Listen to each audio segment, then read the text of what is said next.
नमस्कार, न्यूज़ डंका में आप सभी का स्वागत है। मैं महेश विचारे।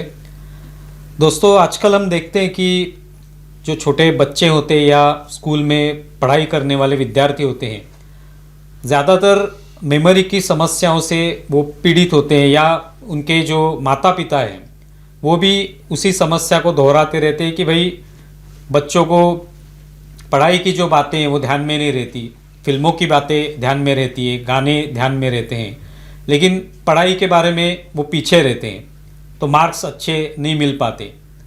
लेकिन मेमोरी के बारे में अगर मेहनत की जाए तो निश्चित तौर पे अगर दिमाग पे जोर डाला जाए और किसी एक तरीके से कोशिश की जाए तो निश्चित तौर पे मेमोरी अच्छी हो सकती है।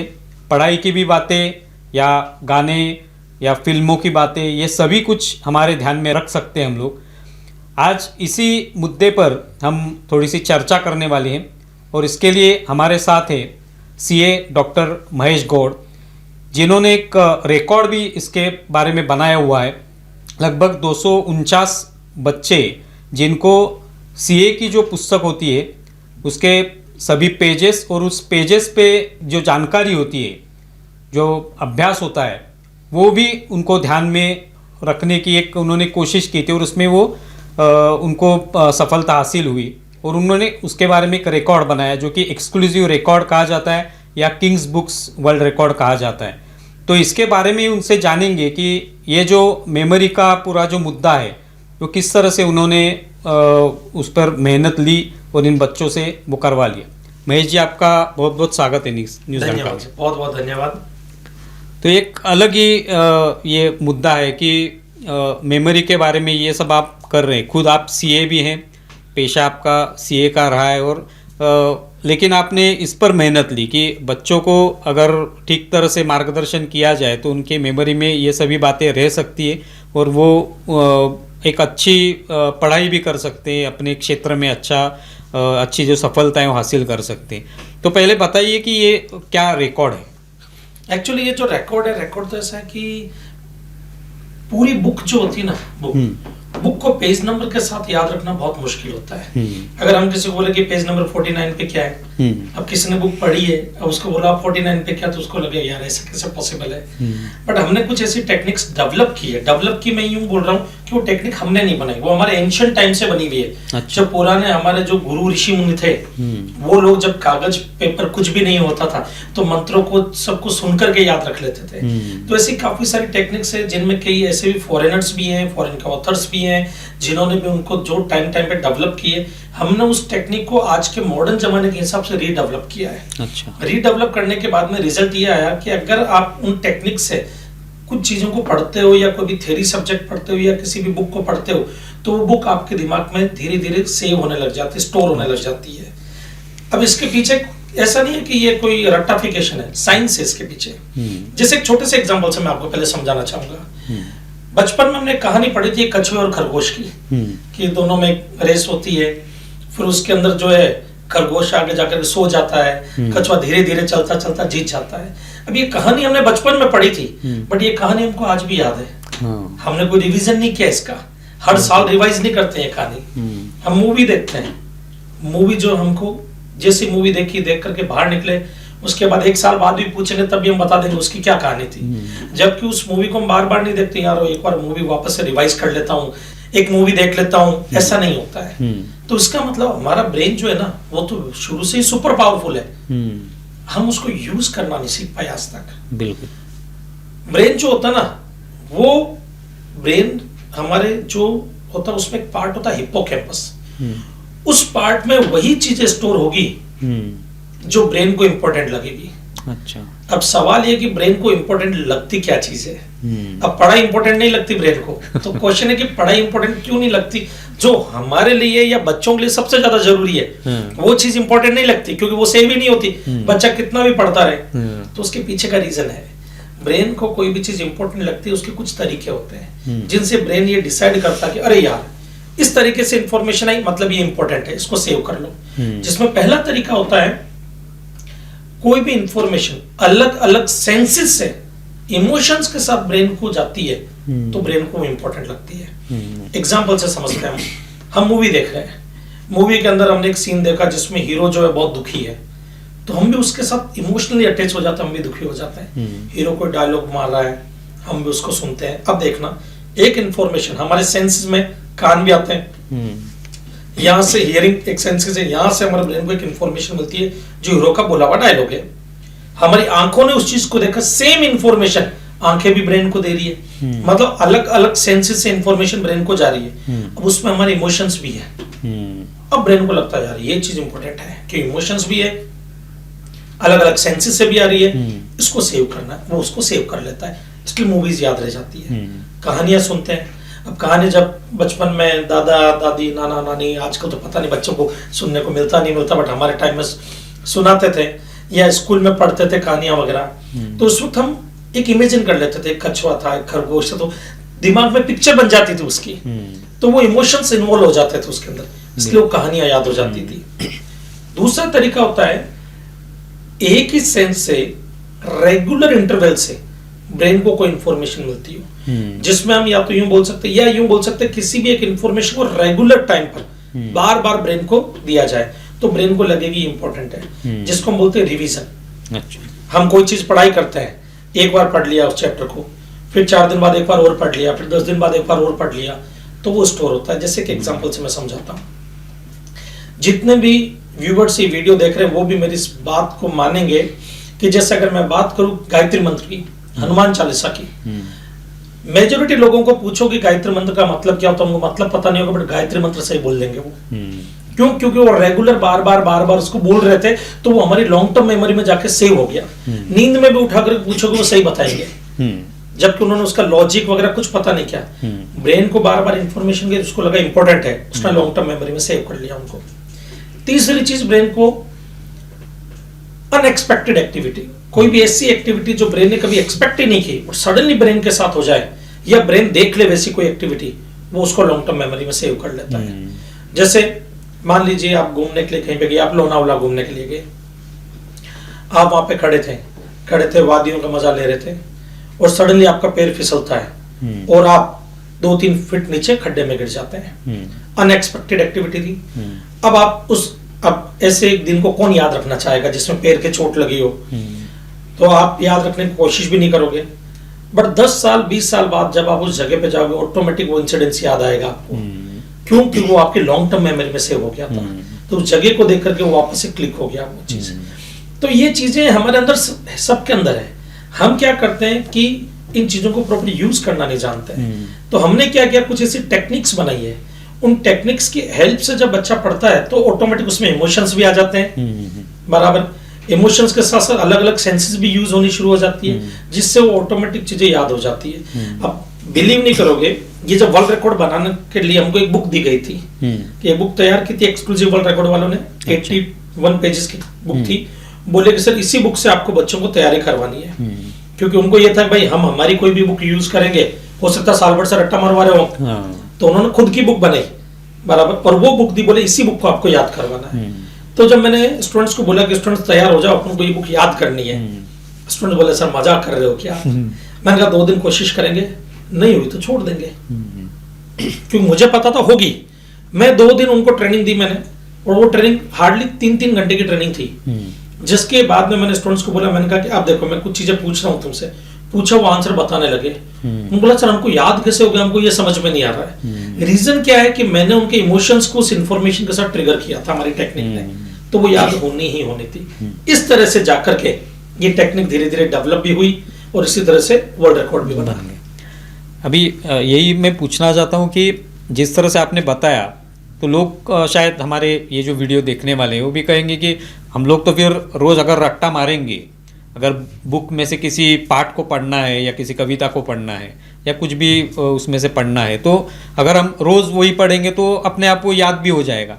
लेकिन आपने जो एक मुद्दा कहा उसमें कि इमोशंस उससे जुड़ने चाहिए, तो ये बहुत महत्वपूर्ण होता है। तो वो पढ़ाई में हर किसी को सभी सब्जेक्ट पसंद नहीं होते, कि कोई सब्जेक्ट बोरिंग लगता है, भाई हिस्ट्री मुझे पसंद नहीं है लेकिन करना तो है, पास तो होना है, तो फिर उसमें किस तरह से इमोशंस ला सकते हैं? जैसे मैं बताता हूँ, एक हिस्ट्री का एग्जांपल ले लेते हैं अपन। अब हिस्ट्री बोरिंग है, किसी को नहीं पसंद है।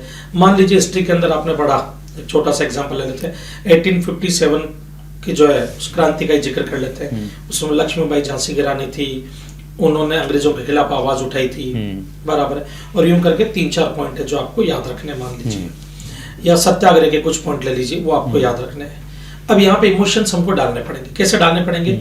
आपने जब उस चीज को पढ़ा, पढ़ने के बाद में एक टेक्निक है हमारी रोल प्ले मेथड। अच्छा। रोल प्ले मेथड में हम क्या बोलते हैं कि आप इमेजिन कीजिए कि वो सब घटनाएं आपकी आंखों के सामने हो रही है। आप अपनी आंखें बंद कीजिए, बंद करने के बाद में आप इमेजिन कीजिए कि आप अंग्रेजों की सेना में हैं, आपके साथ भेदभाव किया जा रहा है। इमेजिन करो कि अंग्रेज अफसर ऊपर बैठे हैं, आप नीचे बैठे हो, आपको चिल्लर दे दी और उन्होंने 2-2 हजार के नोट पॉकेट में डाल लिए, 1000-1000 के नोट पॉकेट में डाल लिए, 500-500 के नोट पॉकेट में डाल लिए। यू इमेजिन कीजिए। वो अलग बात है 2000-1000 के बंद हो चुके हैं अभी, बट इमेजिन कीजिए, हम उनको बोलते हैं तो वो यूं महसूस करते हैं। धीरे धीरे जब वो महसूस करते हैं तो उनके चेहरे के भाव बदलने लगते हैं। फिर हम बोलते हैं कि आपको गुस्सा है कि इन चिल्लर काम क्या करेंगे, आप भागे भागे जाते हैं और आपको बोलते हैं बंदूकें चलानी। आप देखते हैं उनपे गाय का चर्बी लगी हुई है, तो आप इमेजिन करो कि वहां पे गाय की फोटो लगी हुई है। अब आपको उनको मुंह से खोलना है। आपने बोला गाय तो हमारी माता है, हम तो नहीं खोलेंगे। आप अंग्रेजों के खिलाफ हो गए और अंग्रेजों ने आपको धक्का दिया, आप भागे भागे झांसी की रानी के पास गए। बोले झांसी की रानी अब लड़ाई करनी है। अब झांसी की रानी ने तलवार उठाई, युद्ध शुरू हुआ। मतलब घटनाएं झांसी की रानी को लेकर के और 1857 को लेकर के ये कि वो घटना हुई कैसे थी कि भाई कारतूस जो थे उनपे सुअर की चर्बी, गाय की चर्बी लगी हुई थी, जिसकी वजह से लोगों ने, जो वहां के सैनिक थे, जो हिंदू थे या मुस्लिम थे, उन्होंने ऑब्जेक्शन उठाना शुरू किया। फिर उधर लक्ष्मीबाई झांसी की रानी ने भी तलवार उठा ली। अब इन सब चीजों को आपने अपने साथ जोड़ लिया, अपने साथ जोड़ लिया तो आपके इमोशंस ऑटोमेटिक ट्रिगर होने शुरू हो जाएंगे और वो चीजें याद होनी शुरू हो जाएगी। बिल्कुल सही कहा आपने। अभी ये जो आप जिस तरह से ये पूरी टेक्निक के बारे में बता रहे हैं, ये आपके मन में कैसे ख्याल आया कि इस तरह का कुछ करना चाहिए? खुद आप सीए हैं, लेकिन यानी उसके लिए भी बहुत पढ़ाई करनी पड़ती है, बहुत कुछ ध्यान में रखना पड़ता है, क्योंकि आसान एग्ज़ाम नहीं होती सीए की। तो आपको ये कभी सूझा आपको कि भाई ये इस तरह से कुछ कर सकते हैं हम लोग स्टूडेंट्स के लिए? एक्चुअली मैं बिलो एवरेज स्टूडेंट था अपने टाइम में। 10th में मेरे 48% थे। 8th और 9th के अंदर मुझे KT आई थी। अच्छा। और 10th में जब 48% थे तो मेरे दादाजी बहुत खुश हुए कि हमारा बेटा बोर्ड में फेल नहीं हुआ। एक झटके में बोर्ड क्लियर कर लिया। 11th-12th में मुझे रियलाइज हुआ कि भाई पढ़ेंगे नहीं तो जिंदगी में आगे बढ़ नहीं पाएंगे। तो उस दौरान मेरे को चीजें याद नहीं रहती थी, बट दिमाग क्रिएटिव था। मुझे उठपटांग चीजें याद रह जाएगी बट पढ़ाई याद नहीं रहती थी। तो मैंने धीरे धीरे खुद के लिए टेक्निक बनानी शुरू की। तो उस वक्त लिमिटेड टेक्निक्स मैंने बनाई। फिर उस टाइम पे एक बुक चला करती थी, कोई मेमोरी मैन थे विश्व स्वरूप राय चौधरी, उनकी किताब मैंने देखी थी बुक स्टॉल पे। उस वक्त रेलवे स्टेशन पे बुक स्टॉल होते थे, वहां पर किताबें बिकती थी। मैंने वहां से वो बुक खरीदी, मैंने पढ़ी। उसमें कुछ अच्छी अच्छी टेक्निक्स लिखी हुई थी। फिर मैंने अपनी कुछ डेवलप की हुई टेक्निक, उनकी टेक्निक, उनको मर्ज किया। फिर जोधपुर के अंदर एक और जो है वहां पे मेमोरी कोच आए थे, धर्मेश पिटवा नाम था, गुजरात के थे वो आए थे। मैंने उनकी क्लासेस भी अटेंड की। मैंने कहा कि ये नया क्या सिखाते हैं। तो मैंने देखा कि उन्होंने भी कुछ टेक्निक्स वगैरह बताई। तो मैंने कहा कि इसका मतलब टेक्निक्स तो सब ऑलमोस्ट सेम ही है, खाली उनको अगर ढंग से यूज किया जाए, डेवलप किया जाए तो बेटर है। तो मैंने अपने खुद के लिए उनको डेवलप करना शुरू किया, जिससे मैंने जो है काफी सारे एग्जाम्स क्लियर कर लिए। अभी एट प्रेजेंट टाइम में मेरे पास 12 डिग्रीज हैं। अच्छा। तो मैंने अपने लिए यूज की। फिर मैं सीए के स्टूडेंट्स को पढ़ाता था। जीएसटी सब्जेक्ट है अभी, पहले इनडायरेक्ट टैक्स जो है उसमें एक्साइज और सर्विस टैक्स होता था, अभी जीएसटी और कस्टम्स है। तो मैं स्टूडेंट्स को पढ़ाने के लिए वो टेक्निक यूज करता था। तो इसका मतलब जो मेरा स्टूडेंट्स है, जो मेरे स्टूडेंट्स से मेरा क्राउड है, उन्हीं को पता लगता था वो टेक्निक के बारे में। उनको मैं याद करवा देता था चीजें, उनको लिए सिंपल कर देता था, जिसका रिजल्ट भी अच्छा। जहाँ पे सीए में बच्चे फेल होते हैं वहां पे मैंने एक बार 77% स्टूडेंट्स की एग्जाम्शन आई। एग्जाम्शन मतलब क्या होता है कि बच्चा 60+ मार्क्स ले आएगा तो उसको वो पेपर वापस नहीं देना पड़ेगा। अच्छा। तो ये आना अपने आप में एक बड़ी बात होती थी। तो मेरे 77% स्टूडेंट्स की एग्जाम्शन थी उस टाइम पर। अच्छा। तो उस वक्त मीडिया में भी इस चीज के बारे में आया था। अब हुआ क्या था, एक दिन कुछ लोगों ने मुझे बोला कि यार हमारे बच्चों को प्रॉब्लम है, हमारे बच्चों को प्रॉब्लम मिलने वाले कई थे। तो मैंने उनका एक बेच लिया, उनको चीजें याद हुई। फिर धीरे धीरे 2-4 और बेचेस बनने लगे। तो मैं अपने खुद के स्टूडेंट्स को सीए की कोचिंग तो दे ही रहा था, side by side memory technique के भी छोटे छोटे बेचेस, साल के 1 बेच 2 बेच ले लेता था मैं।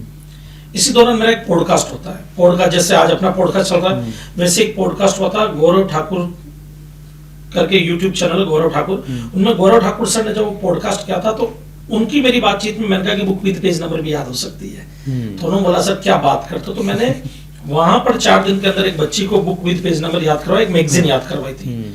वो वीडियो उनका वायरल हो गया। अच्छा। वो वीडियो वायरल हुआ तो वायरल होने के बाद में काफी लोगों में डिमांड बढ़ने लगी, क्रेज भी बढ़ने लगा। बोले कि यूट्यूब चैनल शुरू करो, उन्होंने मुझे बोला, मैंने यूट्यूब चैनल शुरू किया। उस दौरान एक वर्ल्ड रिकॉर्ड की कंपनी है, उन्होंने मुझे इंस्टाग्राम पे मैसेज डाला, एक्सक्लूसिव वर्ल्ड रिकॉर्ड है। बोले कि अब उनके पास मेरा कॉन्टेक्ट नंबर नहीं था, उन्होंने वो वीडियो देखा, उन्होंने सर्च किया, मेरा इंस्टाग्राम चैनल मिला तो उन्होंने उस पर एक मैसेज डाला, सर आप वर्ल्ड रिकॉर्ड के लिए ट्राई क्यों नहीं करते हो। तो मैंने कहा ये वर्ल्ड रिकॉर्ड बनता कैसे है, मुझे तो ये भी पता नहीं है। उन्होंने बोला कि सर आपको कुछ नहीं करना, हम आपको फॉर्म भेजेंगे, वो फॉर्म भेज करके आपको अप्लाई करनी है, बट उससे पहले आपको book with page number 2 gazetted officer के सामने याद करवानी है, किसी को याद करवा के उसका वीडियो जो है वो रिकॉर्ड करना, वो आप हमें भेजोगे, हमारे जूरी मेंबर उस वीडियो को देखेंगे, उस फॉर्म पे 2 गजेटेड ऑफिसर के साइन होंगे कि आपने उनके सामने किया है। तो मैंने कहा कि ठीक है, ओके। बातचीत हुई, मैंने उस वक्त मैं अजमेर में था, तो मेरा होम टाउन अजमेर है एक्चुअली। अच्छा। तो मैं वहां पे गया हुआ था, तो मैंने वहीं का एक स्टूडेंट लिया, फिर वहीं पे जो गजेटेड ऑफिसर थे उनके सामने याद वो एक वीडियो बनाया, जिसमें एक बच्चे को मैंने तैयार किया था, उन्होंने याद भी कर लिया, दूसरे बच्चे को तैयार किया, उन्होंने भी याद कर लिया, फिर वो वीडियोस भेजे, उन्होंने अप्रूवल दिया कि आप वर्ल्ड रिकॉर्ड के लिए एलिजिबल हो। उन्होंने फिर जयपुर के अंदर अगस्त 24 में जयपुर के अंदर एक प्रोग्राम था, बोले कि आपको यहाँ पर जो है बच्चों को याद करवाना है। मैंने कहा ठीक है, मैं गया, मैंने वहां पे भी याद करवा दिया, तो वहां को मेरा पहला वर्ल्ड रिकॉर्ड बनता है। और स्टार्टिंग एक इंटरेस्टिंग चीज ये थी कि जब उन्होंने मुझे बोला था कि आपको एक एप्लीकेशन फॉर्म भरना पड़ेगा, उसकी एक नॉमिनेशन फी होती है, वो आपको देनी पड़ेगी। तो मुझे एक बार टेंशन हुई, मैंने कहा देखो बंदा इंस्टाग्राम के थ्रू उनकी टीम ने मुझे अप्रोच किया कि फ्रॉड तो नहीं है, मेरी नॉमिनेशन फी डूब गई। तो मैंने उनकी वेबसाइट जाकर के चेक की, वेबसाइट तो थी और जेन्युइन वर्ल्ड रिकॉर्ड भी थे उनके, बड़े बड़े लोगों में, उदित नारायण जी का था, ये अनूप जलोटा जी का था, ऐसे बड़े बड़े वर्ल्ड रिकॉर्ड थे उनके वहां पर। तो मैंने कहा हो सकता है आदमी भी फेक हो सकता है, वेबसाइट तो सही है। तो मैंने क्या किया, उनको मैंने बोला, मैंने कहा सर मैं फॉर्म तो भर दूंगा, पर मुझे एक बार वीडियो कॉल पे आपसे बात करनी है। वीडियो कॉल पे मैंने देखा, मैंने कहा हाँ आदमी भाई है जिसकी फोटो वेबसाइट पर है, तो मुझे तसल्ली हुई। फिर वहां पे वर्ल्ड रिकॉर्ड बनने के बाद में मुझे जैसे कुछ लोगों ने बोला कि सर मैगजीन चलो याद कर ली, बट क्या किताब पढ़ाई याद हो सकती क्या। तब हमने ये वाला वर्ल्ड रिकॉर्ड बनाया जिसमें सीए की बुक याद करवाई। अच्छा। और फिर जब धीरे धीरे डिमांड बढ़ने लगी तो लोगों ने बोला कि सर मेमोरी टेक्निक तो कई लोग सिखाते हैं, कई मेमोरी ट्रेनर है, वो टेक्निक सिखा देते हैं, बट हमारे लिए प्रॉब्लम है कि हम उसको हमारे सब्जेक्ट पे इंप्लीमेंट कैसे करें। सीख तो गए और वहां पे वो 4 चीजें याद करवाते हैं, बट वो 4 चीजें हमारे सब्जेक्ट की तो है नहीं, तो हम इंप्लीमेंट कैसे करें। वो तो रेंडमली कुछ वर्ड लेंगे, बोलेंगे देखो अब ये वर्ड हम याद करवाते हैं, और वो हमको याद हो भी जाएंगे वहां पर। तब हमारी रिसर्च टीम ने रिसर्च की और हमने ऐसी ऐसी टेक्निक्स डेवलप की, जैसे 9-10 स्टूडेंट के लिए, 9-10 के स्टैंडर्ड्स के लिए अलग टेक्निक बनी। अच्छा। 11-12 कॉमर्स की अलग है, 11-12 साइंस की अलग है। अच्छा।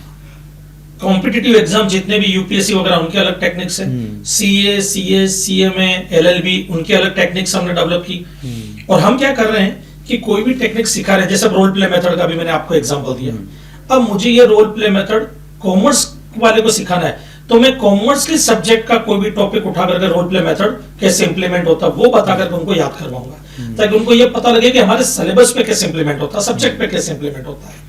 उस तरह से हमने ये टेक्निक सारी डेवलप की। डेवलप करने के बाद धीरे धीरे रिस्पॉन्स भी आने लगा, लोगों को पसंद भी आने लगी, रिजल्ट आने लगा। यूं करते करते एक सीए से मेरा जो है जर्नी थोड़ी थोड़ी करके डाइवर्ट होती होती एक मेमोरी कोच और मेंटल कोच की हो गई। अच्छा। अब मेमोरी कोच बन गए, फिर उसके बाद मेंटल कोच का भी ऐसा हुआ कि लोग जब आते थे काउंसलिंग के लिए तो सारा खेल ब्रेन का होता है। तो मैंने ऐसे ऐसे लोग जिनको ये था कि मुझे सुसाइड करना है, मैं पास नहीं हो रहा, तो 30 मिनट्स 40 मिनट्स उनसे बात करने के बाद उनका पूरा मेंटल पोजीशन चेंज हो जाती थी। तो धीरे धीरे, जिसको हम साइकोलॉजी बोलते हैं एक तरह से, तो मैंने साइकोलॉजी का मेरे को काफी इंटरेस्ट था, उसमें काफी अच्छी स्टडी भी की थी, मैंने रिसर्च भी की है काफी। तो धीरे धीरे फिर वो नाम जो एक जीएसटी प्रोफेसर था वो मेमोरी एंड मेंटल कोच बन गया। जो ये अभी आपने एक उदाहरण बताया कि कोई ऐसे भी फ्रस्ट्रेट हुए लोग होंगे या बच्चे होंगे, उनके माता पिता होंगे, भाई बच्चा पढ़ाई नहीं कर रहा है, आसान से सब है लेकिन उसको मार्क्स ही नहीं मिल रहे, तो ऐसे कुछ उदाहरण बता सकते कि जो आपके पास आए कि भाई हमारे ध्यान में कुछ भी नहीं रहता है लेकिन वो हो गया, जैसे कि सुसाइड का आपने एक उदाहरण बताया। मैं आपको बताता हूँ सर एक इंसिडेंस। 2013 की बात है। मैं जब कोचिंग करवाता था, पढ़ाता था, तो हमारे बैच में एक स्टूडेंट था जो बहुत ही ब्रिलियंट था। उसके आसपास में जितने भी स्टूडेंट थे ना, वो उनके डाउट सोल्व करता था। उन बच्चों को डाउट होता तो वो उससे पूछते थे कि ये क्या होता, तो बताता, देख ऐसा होता है, ऐसा होता है, ऐसा होता, पूरा समझाता था। चित्रोले सरनेम था उनका। अब हुआ क्या कि जैसे एग्जाम नजदीक आया तो हमको ये उम्मीद थी कि ये बच्चा रैंक निकालेगा। वो बच्चा हो गया फेल। अच्छा। और उसके आसपास के जो भी दोस्त थे वो सब हो गए पास सी एग्जाम में। वो डिमोटिवेट हो गया और उसने ये सोच लिया कि भाई मैं अब एग्जाम नहीं दूंगा, घर से बाहर नहीं निकलता था, डिप्रेशन में चला गया, रोता रहता था।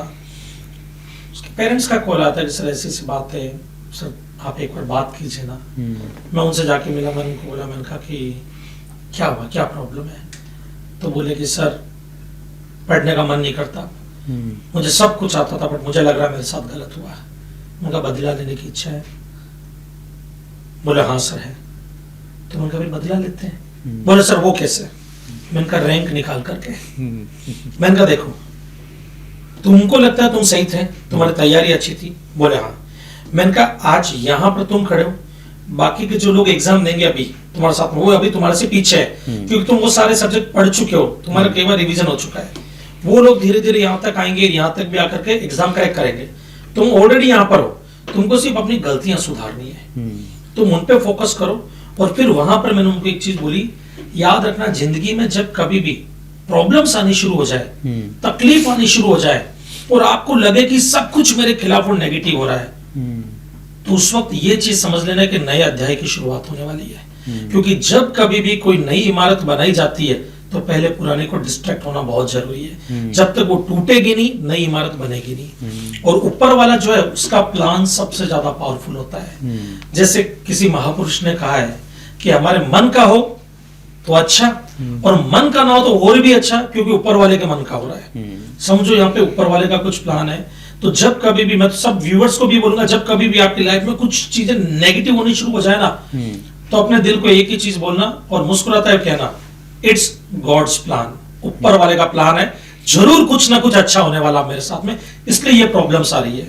अब वहां पे हुआ क्या, उसको मैंने बोला, वो थोड़ा सा मोटिवेट हुआ, वो लाइब्रेरी जाता था, पढ़ाई करता था, रिजल्ट आता है, वो रैंक निकालता है। अब सिचुएशन देखिए यहाँ पर, उसके दोस्त जो उसे 6 महीने पहले क्लियर हुए थे, वो 8 लाख 9 लाख रुपए महीने, सॉरी 8 लाख 9 लाख रुपए के पैकेज में जॉब पे लगे कंपनी में। उस बंदे का पैकेज सीधा ही 18 लाख रुपया। अच्छा। रैंक निकाल, क्योंकि रैंक निकाला उसने, सीधा 18 लाख। तो मैंने कहा कि भगवान को चाहिए था कि तू 9-10 लाख में ना खेले, 18 लाख का पैकेज मिले, इसके लिए तुझे एक बार रोकना जरूरी था। तो ये जो चीजें होती है ना सर, इनमें क्या होता है कि ब्रेन के अंदर की पोजीशन बदलने की जरूरत होती है बस। आपने कई बार देखा होगा सर, बच्चे एग्जाम के अंदर आंसर लिखते लिखते भूल जाते हैं, बाहर आते एकदम सुन, अरे यार ये तो मुझे आता था। ये अक्सर के स्टूडेंट्स के साथ में होता था, तो इवन मेरे साथ में भी होता है और आज भी के स्टूडेंट्स के साथ में होता है ये। इसके पीछे भी रीजन है। क्या होता है कि हम जब कभी भी टेंशन में होते ना, स्ट्रेस में होते हैं, तो कहते हैं ना, हमारे बड़े बुजुर्गों ने बोला है कि जब गुस्से में हो, टेंशन में हो, स्ट्रेस में हो, तब कोई डिसीजन नहीं लेना चाहिए। तो हम जब एग्जामिनेशन हॉल में जाते हैं ना, तो होता क्या है कि हम कोई आंसर लिख रहे हैं, लिखते लिखते एकदम से हम भूल गए, हम लोग तो यार कुछ तो पढ़ा था, कुछ तो पढ़ा था, कुछ तो पढ़ा था।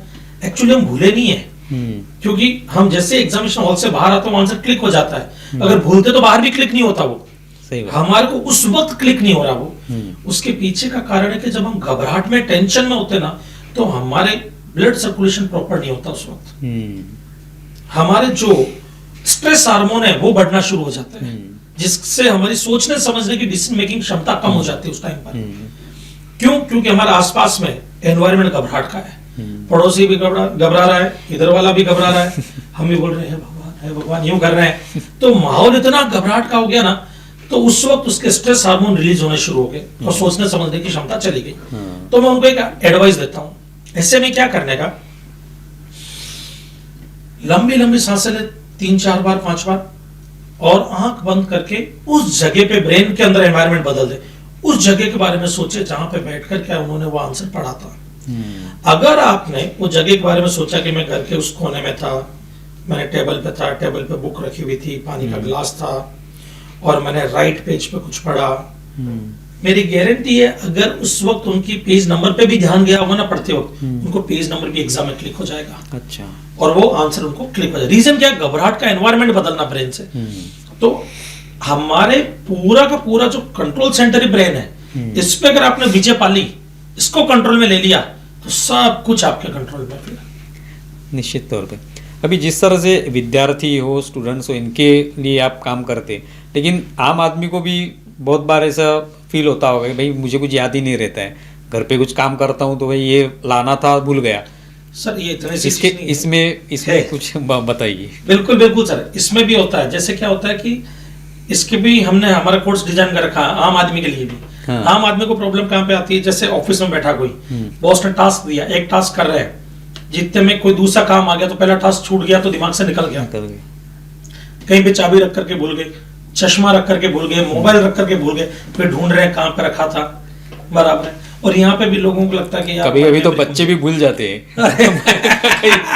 भूल गया बच्चा गाड़ी में। ये आप मानोगे नहीं, ये रियल इंसिडेंस है। मेरे पापा के पार्टनर थे, वो अपनी वाइफ के साथ गए थे पार्टी में, वाइफ को वहीं छोड़ करके खुद अकेले घर पे आ गए थे। ऐसा हुआ है। तो उसके पीछे का एक रीजन होता है। क्या होता है कि हमारा जो ब्रेन होता है ना, वो उस चीज को याद रखता है जिसपे उसका फोकस रहता है। अब जैसे एग्जांपल के लिए मैं आपसे बातचीत कर रहा हूँ, बातचीत करते करते करते करते एकदम से मेरा हाथ ये क्या हरकत कर रहा है, मेरा ध्यान आपकी तरफ है, तो वो ब्रेन नोटिस नहीं करेगा। अब मेरे हाथ में मोबाइल था, मैंने कहीं पे मोबाइल रख दिया और मैं आपसे बात कर रहा हूँ, मेरा पूरा ध्यान, मेरा ब्रेन का पूरा ध्यान आपकी तरफ है, तो मेरे हाथ ने जो हरकत की ना उसको ब्रेन ने ज्यादा नोटिस नहीं किया। नोटिस नहीं किया, फिर उठ करके हम बाहर चले गए। बाहर जाने के बाद मुझे याद आया मोबाइल कहाँ रख दिया मैंने। बराबर है। अब मैं सोच रहा हूं, अब जब ब्रेन ने जो चीज नोटिस ही नहीं की अच्छे से, वो स्टोर ही नहीं हुई, स्टोर नहीं हुई तो क्लिक नहीं होती है। इसका भी एक तरीका है बचने का। वो तरीका क्या है? जब कभी भी आप आते हो तो ब्रेन की खास बात है, भले पूरा नोटिस नहीं करता, वो थोड़ा बहुत नोटिस जरूर करता है ब्रेन। तो इसमें मैं क्या बोलता हूँ, जैसे मान लीजिए अपने इस स्टूडियो का एग्जाम्पल लेते हैं। आप स्टूडियो में आए, फिर आप अपने कैबिन में गए, फिर आप रिसेप्शन पे मान लो कोई मिलने के लिए आया था, वहां पे आप उनसे बात करने आए, फिर वापस स्टूडियो में आए। इसी दौरान आपने कहीं पे अपना फोन रख दिया। अब आपको याद नहीं आ रहा रिसेप्शन पर रखा, ऑफिस रूम में रखा, कहां पे रखा। आपको क्या करना है? सिर्फ और सिर्फ 2 मिनट्स के लिए बैठना है और पूरी पिक्चर अपने दिमाग में घुमानी है। मैं यहाँ से बाहर निकला, उसके बाद सीधा मैं अपने कैबिन में गया, वहां पे मैंने 2 लोगों से बात कर, मैं इस टेबल पे पास में जो चेयर थी उस पर बैठा था। फिर मैं वहां से उठा, फिर मैं रिसेप्शन पे गया, मैंने वहां पर जो लोग थे उनसे मिला, हाथ मिलाया, फिर उसके बाद मैं वहां से निकल करके यहाँ पे आया। ये इंसिडेंट्स आपको अपने ब्रेन में दोहराना वापस है। जब दोहराओगे ना, एक पल के लिए आपका ब्रेन आपको हिंट देगा कि आपके हाथ ने कहीं ना कहीं कोई हरकत की थी, और जैसे ही वो हिंट देगा आपको इमीडिएटली वहीं पे जाकर देखना 90% केसेस में वहां पे वो चीज मिल जाती है। मैं आपको अपना इंसिडेंस बताता हूँ सर, इस बात को भी ज्यादा टाइम नहीं हुआ, ये भी 2024 का इंसिडेंस है। अच्छा। अजमेर के पास में एक जगह पुष्कर, रात को हम सब दोस्त लोग वहां पे गए हुए थे। तो वहां पे जब थे तो रात को एक फ्रेंड का बर्थडे था, आ रहे थे वापस। तो मैं अब अजमेर साल में एक बार जाता हूँ, सब दोस्त लोग मिलते भी हैं। जब वहां से आ रहे थे तो अजमेर और पुष्कर के बीच में घाटी आती है और बारिश का मौसम था और उस को कावड़ यात्रा निकल रही थी। तो उस दौरान हम वहां से निकल करके आए, फिर अजमेर पहुंचते हमने एक पान की दुकान पर रुके, पान खाया मेरे दोस्तों ने। वहां से फिर हम निकले, उन्होंने मुझे घर पे ड्रॉप किया, और जब ड्रॉप कर रहे थे तो मैं गाड़ी में से मोबाइल उठा रहा था। तो मेरा एक मोबाइल तो था, मैंने कहा मेरा दूसरा मोबाइल कहाँ गया। अब गाड़ी में ढूंढा, नहीं मिला। तो मेरे दोस्त ने बोला तू कहीं वहां पे पार्टी में तो नहीं भूल गया। मैंने कहा नहीं यार, गाड़ी में मैंने फोन पे बात की थी, तो फोन तो गाड़ी में ही होना चाहिए। पूरी गाड़ी छान मारी, फोन नहीं मिला हमको कहीं पे भी। अब फोन कहीं पे भी नहीं मिला तो हमको लगा पान वाले के वहां पे तो नहीं रह गया। हम वापस गाड़ी लेके पान वाले के वहां पे गए, वहां पे भी नहीं मिला, फोन मिल नहीं रहा था। अब उसके बाद में मैं और मेरे दोस्त घर आए, उन्होंने मुझे घर ड्रॉप किया। अब यहाँ पे मैंने, मेरे दोस्त ने बोला अब क्या करें, मैंने कहा गॉड्स प्लान और कुछ नहीं है। उस वक्त मेरी मेमोरी टेक्निक को लेकर के रिसर्च चल रही थी, और रिसर्च इसी चीज को लेकर के चल रही थी कि कोई चीज जो जनरली हम रख करके भूल जाते हैं वो कैसे याद रहे। तो मुझे याद आया कि क्यों ना मैं एक बार अपनी रिसर्च को ट्राई करूं। मैं घर में बैठ करके पूरी पिक्चर शुरू से बनानी शुरू की कि हम पार्टी से निकले, हमारे था सडनली एकदम से मेरे दिमाग में क्लिक हुआ। मैंने अपने दोस्त को फोन किया, मालूम है घाटी के वहां पे तिरंगा झंडा गिरा हुआ मिला था रोड पे, और हमने एकदम से, मैंने कहा गाड़ी रोको रोको रोको रोको रोको। बोले हाँ। और मैंने कहा मैं गाड़ी से उतर करके वो झंडा उठाने के लिए गया था। बोले हाँ। मैंने कहा फोन वहीं पे गिरा है। मैंने कहा फोन मैंने बात करके अपनी गोदी में रख लिया होगा, और गोदी में रखा, ब्रेन नोटिस नहीं किया होगा उस वक्त, और एकदम से दरवाजा खोलते उठे, गिर गया होगा। और बारिश हो रही थी, तो बारिश हो रही थी तो पता नहीं चला वहां पर। आप मानोगे नहीं, रात को 2 बजे वापस, 2-3 बजे के करीब हम वापस, मेरे दोस्त को बुलाया, वो आया, हम वापस उधर गए, उस जगह पे गए। तो मैंने कहा देख झंडा हमको यहाँ पे दिखा। गाड़ी रोकते रोकते 20 कदम आगे चले गए थे। 20 कदम आगे चल के देखते फोन वहीं पे पड़ा हुआ था, फोन मिल गया। तो ये चीज होती है, हमारा ब्रेन हल्का फुल्का इसके बट नोटिस करता है चीजों को। यानी आपको खुद के लिए भी ये टेक्निक इस्तेमाल करनी पड़ी। अभी आपने भविष्य में ऐसे क्या सोचा है, यानी ये जो आप कर रहे हैं, तो आगे आने वाले समय में किस तरह से इसका इस्तेमाल करेंगे, या और कुछ नए प्लान्स आपके दिमाग में? मेरा प्लान्स तो ये है कि इंडियन एजुकेशन सिस्टम में इन चीजों को जोड़ना चाहिए। आज के टाइम में जो कॉम्पिटिटिव जमाना हो गया ना, जैसे आपने देखा होगा सर, एजुकेशन को लेकर के लोग सुसाइड बहुत कर रहे हैं आजकल। पास नहीं हो पा रहे हैं, फेल हो जाते, सुसाइड कर लेते हैं। आज के तारीख में इतने सारे बच्चे सुसाइड कर रहे हैं ना, क्यों कर रहे हैं? क्योंकि वो क्लियर नहीं हो पा रहे हैं। हमारा एजुकेशन सिस्टम ऐसा ना कि आप पेपर में जो लिखोगे उसी के बेस पे मार्क्स मिलेगा। आपका ब्रेन कितना शार्प है वो इंपॉर्टेंट नहीं है, बट पेपर के एग्जाम में 3 घंटे में आपके ब्रेन में वो चीजें क्लिक हुई क्या, और वहीं पे ये मेमोरी टेक्निक काम आ रही है। अच्छा। तो इंडियन एजुकेशन सिस्टम में बाकायदा इसको एक पार्ट बनाना चाहिए, मैं तो ये चाहूंगा। इसका ये भी एक स्किल है, एक कला है, और इस कला को भी आप जितना ज्यादा अगर डेवलप करोगे उतना ज्यादा बढ़िया होगा। और हमारा तो ये मोटिव है कि आने वाले टाइम में हमारे जैसे यूट्यूब चैनल है सीए डॉक्टर महेश गौड़, उसमें हम कई वीडियोस डालते रहते हैं। तो हमारा ये मोटिव है कि आने वाले टाइम में स्टूडेंट्स कम से कम ये स्ट्रेस ना लेके चीजें याद कैसे होगी, वो कॉन्सेप्ट पे फोकस करें। हाँ, एक चीज मैं जरूर बताना चाहूंगा आपको, लोगों को लगता है कि ये जो मेमोरी टेक्निक है ये रट्टाफिकेशन है। ये रट्टाफिकेशन नहीं है, ये प्योर साइंस बैक्ड टेक्निक है, पूरा साइंटिफिकली प्रूवन टेक्निक है। ये टेक्निक तभी काम करेगी जब आपको कॉन्सेप्ट क्लियर हो। जैसे एग्जांपल के लिए, मैं कॉमर्स का स्टूडेंट हूं, अब मैंने कोई सब्जेक्ट पढ़ा, उस सब्जेक्ट का कॉन्सेप्ट मेरे को समझ में आ गया, बट एग्जाम तक मुझे याद भी तो रखना होगा, वहां पर वो टेक्निक काम आएगी। बट आप मुझे साइंस की बुक दे दो, मैं सर साइंस की 50 लाइनें लिखी हुई है, पढ़कर याद रखनी है, बट मुझे वो समझ में ही नहीं आ रहा, मैंने कभी पढ़ा ही नहीं है, मैं उसको याद नहीं रख सकता। तो ये रट्टा करवाने वाली टेक्निक नहीं है, कॉन्सेप्ट तो आपको समझना पड़ेगा। समझने के बाद इस टेक्निक से सिर्फ वो चीजें लॉन्ग टर्म मेमोरी में सेव हो जाती है और एग्जाम में इजीली क्लिक हो जाती है। ये काम है इसका। निश्चित तौर पे यानी बहुत महत्वपूर्ण विषय है, जो कि अगर स्कूलों में भी अगर रखा जाए, उनको अगर बताया जाए, तो निश्चित तौर पे बहुत सारे बच्चे या उनके माता पिता भी इसको समझ पाएंगे और इसका उपयोग भी हो सकता है उनके भविष्य में। आप यहाँ पे आए और ये विषय जो है लोगों के सामने रखा, शायद इसके माध्यम से आप तक भी लोग पहुँचेंगे और इसके बारे में जानना चाहेंगे। बहुत बहुत धन्यवाद sir. Thank you sir, thank you. नमस्ते। तो दोस्तों, अभी हम लोगों ने महेश गौड़ जी से बात की। आपको ये विषय कैसा लगा ये ज़रूर बताएं। हमारा ये वीडियो ज़्यादा से ज़्यादा शेयर करें और हमारे YouTube चैनल सब्सक्राइब करें। धन्यवाद।